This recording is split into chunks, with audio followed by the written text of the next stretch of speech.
Io sono Simone e sono nato a Busca, una ventina di chilometri da dove adesso abbiamo la locanda. Io sono Melissa e questa era la casa dei miei nonni, quindi la casa dove ho trascorso parecchi estati quando ero piccola. Notare, 2013 iniziamo a uscire insieme a settembre e a ottobre-novembre lei mi diceva guarda vorrei aprire una locanda. E lì l'incoscienza della gioventù e l'incoscienza dell'amore dici vabbè dai vediamo, chissà cosa succederà.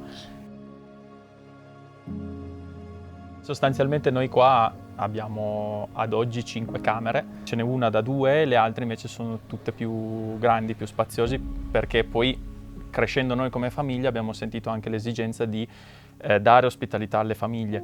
Noi proponiamo dei piatti tipici, una cucina molto semplice, ci piace variare il menù, più che altro anche per consentire agli ospiti che si fermano più giorni di assaggiare cose diverse.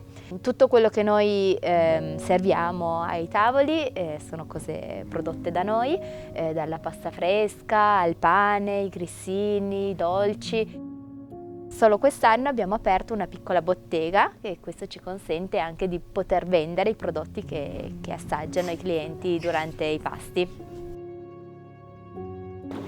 Lo scorso anno poi abbiamo aperto il percorso benessere, che è tutto all'esterno, molto piccolo e contenuto, però consente di dedicarsi a un'ora di relax in totale privacy, in quanto noi organizziamo dei turni affinché chi prenota il percorso benessere sia da solo, quindi diamo l'esclusività del percorso.